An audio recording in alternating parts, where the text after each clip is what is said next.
Kia ora koutou. Thank you for coming out tonight. It is Monday. Usually we're at home with our families having dinner and preparing for the week.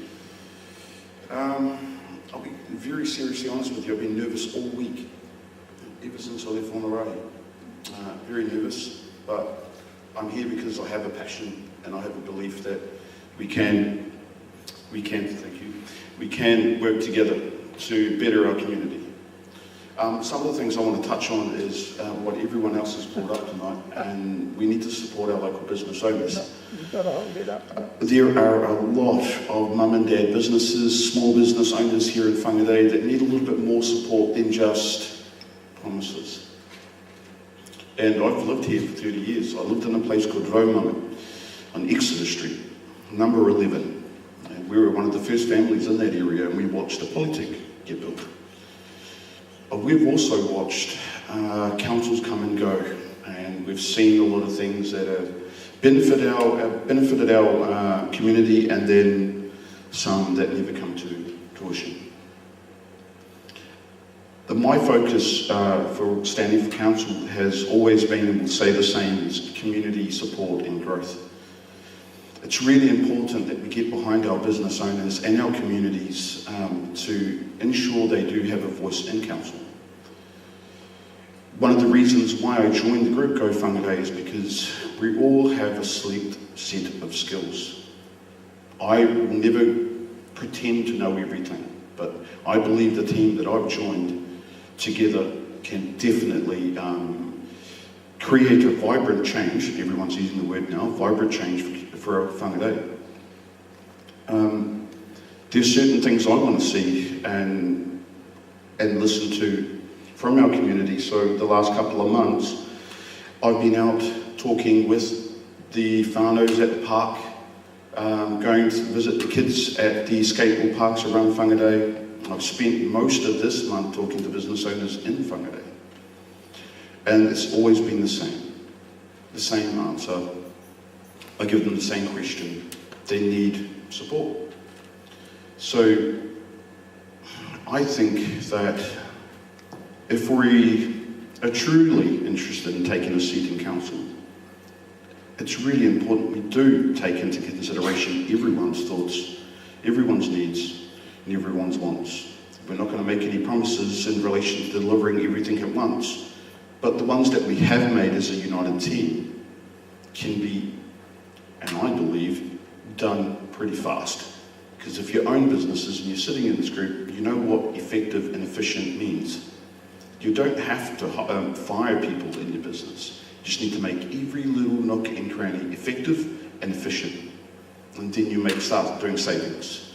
You think about it, if I had a bill every year at $140 because I needed to pay something off, wouldn't you go out and see if you can get a better deal? Give you a better savings? I mean, everyone does it. When you go shopping at Pack and Save, everyone does it. They look for the better deal, the better option.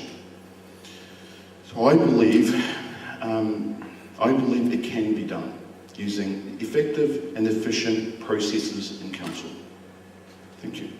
Yeah, Wiz, I'll just have a little corridor. So you're in IT, okay? We should be building a hub here. I want your opinions around that. Another thing that you've said to me, or said to us at the meeting the other night, is you lost 2 staff members, young staff members, and I know, I've been in the IT industry. When you have young people that have got the skills, and one of them ended up going over to Microsoft, he was only a 16-year-old kid, he was absolutely super. It's amazing. Kid. So you said goodbye to those kids. Have we got the depth here to replace them? Are we getting young people here to the city that are technically savvy? I believe we do. I mean, there are a lot of talented kids out there, a lot of talented teenagers. There's a lot of talented people out there that we can definitely help to grow their goals in life, help them reach their goals in life. We can't stop them from travelling, going away to university, because that's a part of life. But we see highly skilled people in Whangarei leave because the opportunities aren't here. They are, but we're not doing as much as we can to keep them here. We're lucky to have people that love Whangarei and won't go. They use their skills and they'll stay here. As hard and as difficult as it is, they'll rumble through it. They'll go through it and stay here. But we are losing a lot of highly skilled people in our community to bigger and better things. Okay, so if you were elected to council, you would be pushing to bring in from those cities like Auckland, all right? People are cashing up, they're getting top dollar for their houses, bringing in those skilled people and setting up an incubator through the Polytechnic, and you've got the hub, and set up an IT hub with the cable crossing we got here. Is that the sort of thing we can expect from you pushing that cause? I mean, you guys are all talking business and creating things.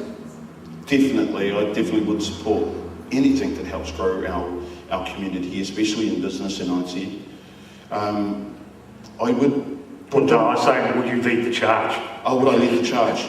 Well, we're a team, and we have a focus and we would do it together. We don't. Although we're all individuals, we all have our individual beliefs. We do agree on our promises. We do agree, and that's the reason why we joined together. Yes, I would help lead that charge, and because it makes sense. It makes a lot of sense. So for me, I'm 42 years old. I wasn't keen at using the iPhone and the computer and all that kind of jazz when I was 20. I was too busy hunting and fishing. I was too busy enjoying life and travelling. But I realised the power and the opportunity you get when you use technology to benefit not just yourself, but your family and your community. So it makes sense. It benefits me. I'm blessed with a lot of things. So I want to use that knowledge and that blessing to help our community grow in IT, and regardless of what it is. Okay, outstanding. Good, thanks. Got a question? Yes? Yes. Secrecy and transparency. Who decides what's secret and who decides what's transparent? And if things are secret, that everything tends to get secret. It grows. I read an article, sorry, what's your name? Alan. I read an article in the paper that one of the current councillors said that for 11 months they had private meetings to discuss what was going to happen. I don't think that's fair at all. I remember a young man that ran for council in the last election. His focus was for transparency, and it should be. I mean, what's wrong with this lady over here turning up at council meetings and recording everything? I don't see anything wrong with that, because who are we dealing with? We're dealing with your guys, or our community's future, the ratepayers' money. That makes sense. Transparency is the key. I've never hidden anything. I've got nothing to hide. I keep saying that on Facebook, but for me, it's not a hard thing to do, and it should be done all the time. I hope that answered your question. Not really. You don't say should be, you say you will. These aren't things that you leave airy-fairy. You have to go in there with a gut determination. This is how I'm going to act. Okay, so I want transparency. I definitely do want transparency. That's something that I want. But you try to talk the other 12 candidates or 12 council members into it, and that's what stopped it the last time. I will push that transparency, definitely. And yes, I agree with you. It should be done. And if I'm in that seat, I'll make sure and I'll try my hardest to ensure it does happen. Did that answer your question? Thank you. Thank you. Thank you, Wilz. Well done, man. Thanks very much. Anyone else? Seems I got the first question. Anyone else? No? Paul's great.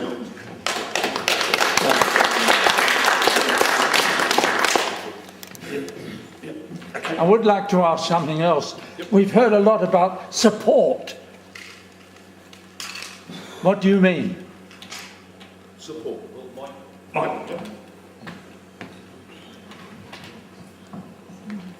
Okay, a good example. I spent a bit of time at the parks talking to young kids that love skateboarding, biking, extreme sports, all that kind of stuff.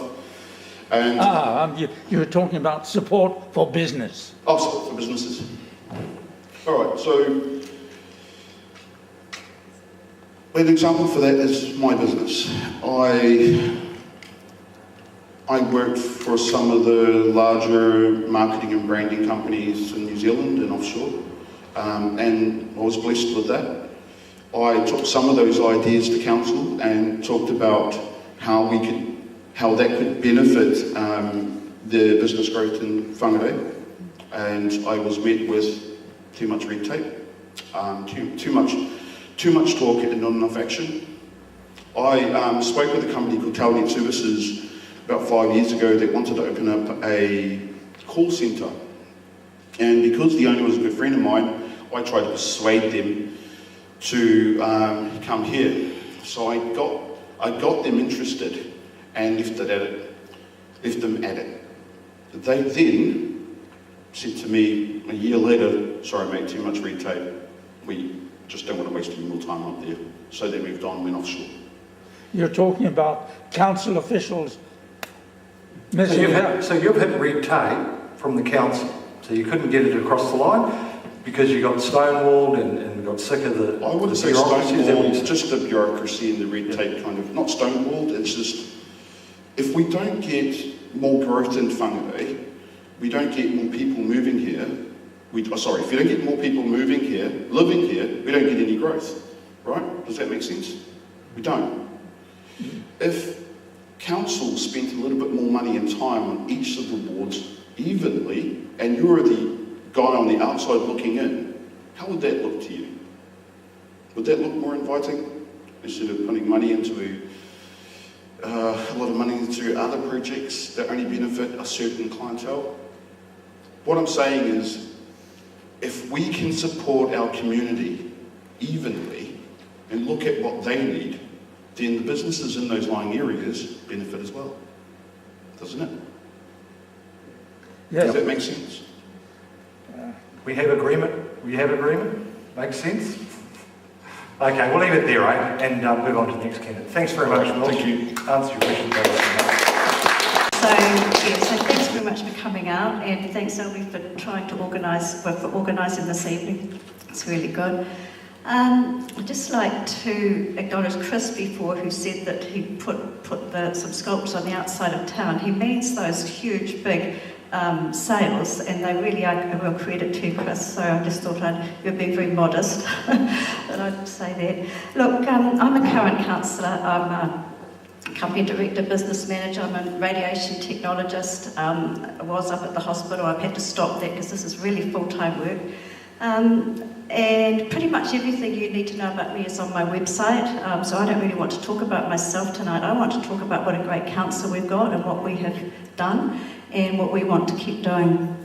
So I hear that some people are saying that we're not very good at business. We are great at business, and we've done a great job over the last 3 years. The first thing is we've stuck to our budgets, and we've not put anything on the credit card, so to speak. Now, that hasn't happened for many years. We've actually stuck to our budgets, and we're the first council to do that for some time. And we have just improved our credit rating from Standard & Poor to an AA-. Now, that's the second highest of all the councils in New Zealand. And we are audited rigidly by Audit New Zealand every year. And we're just doing absolutely great.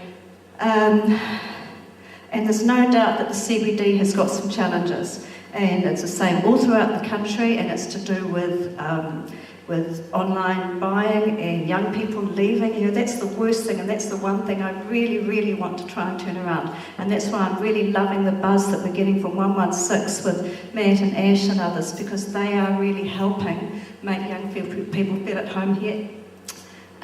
So we're not headed for zombie town like Shamabel Equab said when he came up here and talked about these towns. Whangarei is actually growing. The latest infometrics are just so good. We're up on visitor nights, we're up on house prices, we're up on sales. I think they're saying that the residential house resource consents cost is up, the prices that are being spent up 63%. People are loving coming here. Commercial buildings are down, that's right, but apparently a lot of those are in the pipeline and suddenly they'll come on, so, you know, this place is doing great. We're strengthening our pride and our enjoyment of the city with our 2020 projects. So that's these. Now, I hear a lot about consultation before, and look, it is the hardest thing to do. And I tell you, the 14 people that are in there now all came in just like everybody's saying here. You come in with all the very best of intentions, but it is so hard to consult. We did really well with this because of the internet, and we had 7,000 hits to the site, and we had over 1,000 submissions. And so because of that, we've got about 46 projects here, ongoing or finished already, that are going to enhance your centre of the city. We want to get apartment living in there, we want to get people moving in there, and we certainly want our young people, and we want jobs. So that's that. The harbour is hugely improved. We have spent an awful lot of money trying to fix up all those sewage spills into the harbour. There's one more project to be let for that, something to do with the Tauriwa pump, and then a few small projects, and then we're done. So that's really great. Now we are consulting, even though I say we may not do it well. That's because we're getting a new website, and most of our information that we get to you goes through the leader. But we asked, we did the referendum for the Hunter Vasa, and you said yes, go for that. You've told us about horses on beaches, the local alcohol policy, freedom camping, built heritage, 2020 momentum, and we heard in the annual plan and the long-term plan submissions that was a preference to keep going with the level of service that we've got. So in other words, you wanted us to keep fixing the roads as we were and putting through the same amount of footpaths and whatnot. So we heard that, we did listen, and I agree it is intimidating to go into council. I've done it myself, gone in and shaken at the knees trying to speak in there. It's not easy. I don't know what the easiest is, but certainly this one, which was online, was great. That was so much easier for people. Just so you know, and I've got a few copies, this is how we spend every dollar of council. And you probably can't see from there, I have bought a few copies, but the top one says 25 cents for roading. So a quarter of all our money just goes on roading. And you can see 4 cents of every dollar gets spent on the library, 9 cents gets spent on wastewater, 5 cents on solid waste, 7 cents on water, 2 cents on stormwater. When you break it all up like that, there's hardly anything left for the goodies. But we have got a little bit of goodies in there with venues and events and community services, about 4 cents in every dollar. Everything else is just sort of on the basics. It's not easy to run a big city. We get $130 million, and it takes $130 million. Subsidies, that's why we need subsidies from central government so much. We make every dollar go as far as we can. We get 53 cents in the dollar for roading, and we get some up to 60 cents for the cycleways we've been putting in. And so luckily our staff are really onto it, and Whangarei has done really well getting the cycleway money because we were ready and the government has given it to us, and so soon we're going to have every suburb connected by cycling and walking shared pathways. Oh, excuse my voice. We were concerned about the idea of being pushed for free parking. The research all points to churn of the central city, needing that churn for businesses. The concern is that people will park all day if it's free. The concern is that people who can't afford a car will end up paying for this parking because it will have to go on the general rate. I feel that parking is a user pays thing, but retailers are asking for it, and I have actually put in a request to have a look at free parking after 3 o'clock. I believe they do that somewhere else, and that way you haven't got a cost of having the people out checking, so you haven't got the same overhead, so maybe that might be able to do something. So I'm working with retailers and others about parking issues. I've talked about tuk-tuks maybe in the city, and minibuses taking us from the CBD to the town basin. We've got an elderly population here now, and so we need more bus links and more bus stops. But our main challenge is to keep the rates as low as possible while getting the most out of every dollar spent. We totally recognise the lack of ability of some people to pay, but we also recognise, even if you live somewhere that's really difficult, you really need somewhere wonderful to come and play and enjoy yourself, and the town basin is doing that. Our new Chief Executive, Rob Furlong, is a top person. Cheryl Mai has been terrific at pulling together everybody. Our long-term plan is looking great. We've got a new water treatment plant in the plan, a new theatre auditorium in the 10-year plan. We can proudly boast some of the best water in the country, and I think WDC is in great shape. Thank you very much. Oh, well done. You've covered quite a bit there, mate. Well done. Hey, look, I want to ask a few questions and just touch on a couple of things with you. Okay, so with the Whangarei and the car parking, you touched on car parking. One of the councillors has come out, one of your colleagues has come out and said, we're going to lose X amount of car parks down there by where the Whangarei. Yeah, I heard someone say we're going to lose 700 car parks. Yeah. Yeah, 30. Yeah, okay, We're going to lose 30 car parks. So how can a council say we're going to lose 700 when others are saying 30? I just heard that today on social media. I have no idea how he said that. I mean, this is a councillor who has been, who hasn't been in favour of Whangarei, so I guess it was just a throwaway comment. I really can't comment because I haven't talked to him. That's fair enough. Okay, so what about, you're talking about stock, like saving every dollar and that. There's community projects, as one of the candidates pointed out earlier, that aren't getting the support from council. Now, I'll give you an example. We've got a little dog rescue from the SPCA. Down at the dog park, we'd love to walk her in the dog park, but they've got no fencing for the little dogs. They're that square. She'll get straight through that and chase the duck across the road. And then one of the candidates is saying that the research he's done, there's $160,000 there for dog park work or in the kitty. We're coming up to an election. Isn't this sort of like just not spending to make the books look good? What was that, $160,000? $1,000 in the kitty. That doesn't sound right. I know I actually talked to Parks Manager this morning, and there is drainage required at the dog park, up to 60 to 70,000 apparently. And if there is any money in the kitty, then it will get spent there. But if there is any money, that was the comment he made. As for little dogs, yeah, the bylaw requires that dogs are under control at all times. So that is a fenced area, but it's not perhaps fenced for tiny little dogs if they're small enough to get through the fence. Yeah, I went to Bagley's and bought some stainless square wire for $100 that would cover off that main road. That's what I'm saying. I've asked but the about point that, really yeah. is around, is the community getting its share of the council?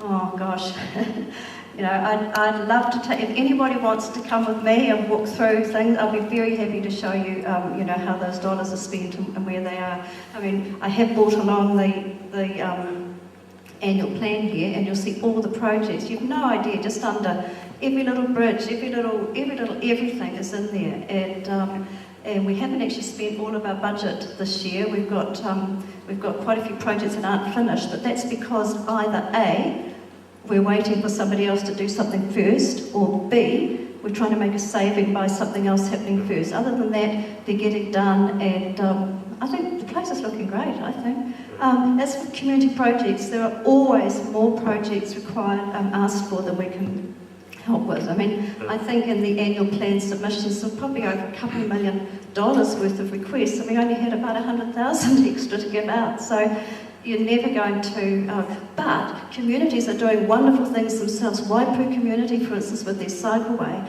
water partnership with the council. They got stuck in, helped themselves, and we met them pretty much halfway. So there's a lot of work, and councillors should be helping with that too, helping people understand how to harness that community energy and get the most out of council. Yeah, look, thanks you. I know you're a hard worker, you really are. I've seen some of the work you're doing, you're always busy. Thanks for fronting up tonight. Thanks, Selby. May I ask? We'll take some questions, yes. What's my question? The mayor seems very proud of the wheelchair access up on the top of Parahaki. I walk up there regularly, but how do you get a wheelchair up 52 steps, ma'am? Is there any plan to put a wheelchair access from the car park to the wheelchair access at the top? At the moment, we would have to pull a wheelchair up 52 steps and even more dangerously down 52 steps. Yeah, I might have to ask the mayor on that, whether that's in a plan somewhere. Yeah, obviously, when the new platform was put there, then it's been made suitable for wheelchair. Oh, I agree with that. It's But good. getting it there, absolutely. No, good question. I'll follow up on that. Are we confusing communities with minorities? We hear about dogs, for instance. I don't own a dog. I couldn't care less about the dog place. So let's be specific and talk about the specific interest. You spoke about money. How much of every dollar is spent on interest on capital, on debt, please? What we've done, there's been some conversations about council debt and about missing money, and I would like to say that from our reserves fund, we do use our reserves fund to pay off our debt, much like if you've got a property over there and you sell it, rather than just putting the money in the bank and getting interest, you actually use it to offset the interest that you already owe somewhere else, so that's just sort of internal borrowing.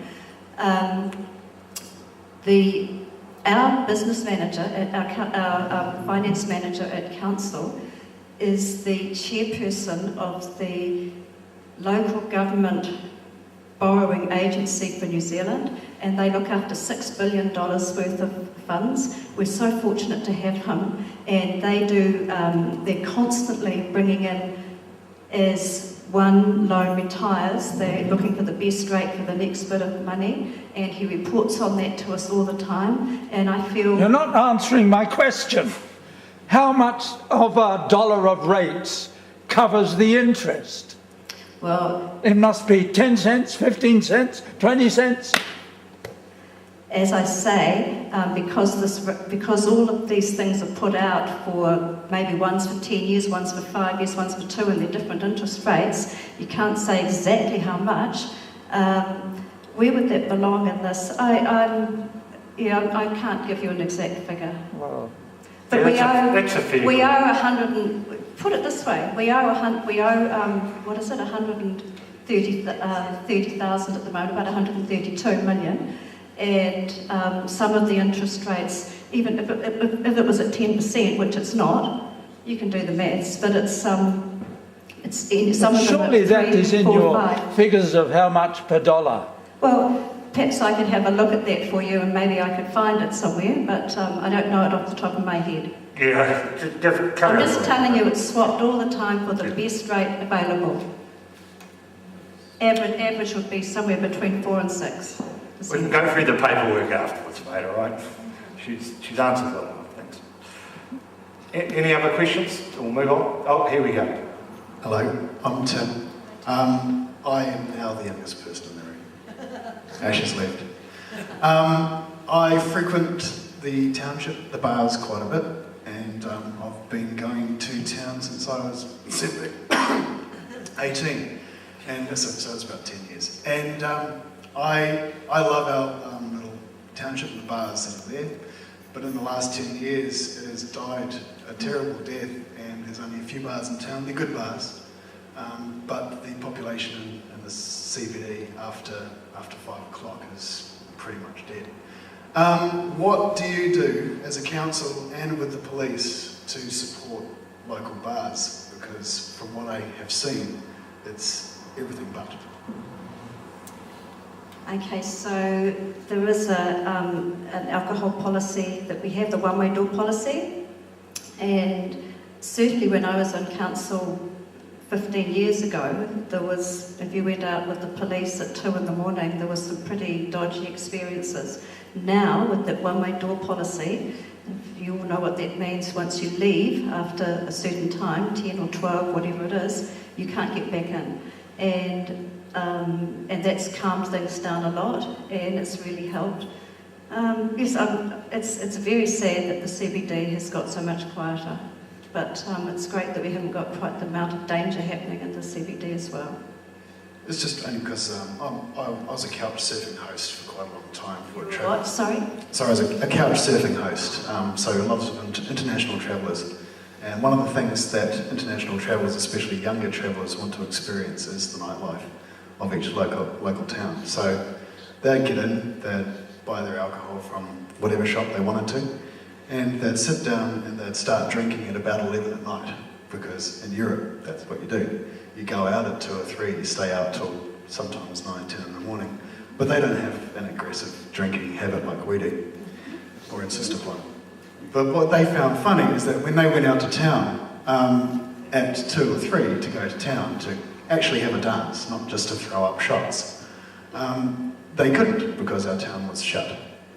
So I do agree that we have cleaned up the streets slightly from the people pouring, but pub crawling is fun. That's part of the fun of going to a pub, is going to another pub. I agree, mate. It's tragic, the nightlife. It's the only thing I miss from Hamilton is the nightlife. That is the only thing. But not the STDs. Well, I'll tell you what though, if you go into Quality Street on a Friday night, the restaurants there are humming and it's really quite fun. I know it's not your, this is a small town. It's not Ponsonby Road. But I was walking around the town basin recently, and it was so great to come back in there after some art thing that I'd been at and see the lights on and see 2 restaurants operating and people being open. So things are on the move. They're improving definitely. That's probably an age thing, because an aged professional, late 20s and onwards, once you've already established a career, that's good to go out because you can afford a restaurant. But you've got Butter Factory, and that's just great for you, and it's got a really good vibe there. Don't you enjoy going there? I love going there, but I'm just talking about all the other bars and stuff have closed because maybe the new law doesn't favour them so much. I'm not too sure. But also now you're harassing bars about noise levels, apparently. Butter Factory is almost no longer able to put on live events outside because of the noise levels. Is that right? I haven't heard a thing about that in the chamber. Okay, No. well apparently the councillor's being very strong on local bars about noise levels now. Frings. See, it's next to the hotel. Is that what the problem is? Could be anything. I know there's a lady over Riverside that complains every single night. You get that in every city, mate. Well, that's cool. I just wanted to ask you, just in case you knew, some things that council does is awesome. Some things that council does actually really harm the CBD, and that's one of the alcohol policy was one of them. I know the police don't want people drinking at all, full stop. They want to go back to prohibition days, because that's where it's heading now. I just wish that when there's a problem in the city, people would ring me up rather than just wait every 3 years and tell me before the election, because if there is a problem with things, it'd be really great to be able to try and work with the community and do it at the time. Okay, cool. Thanks guys. We're going to wrap that because we're starting to drag on a bit.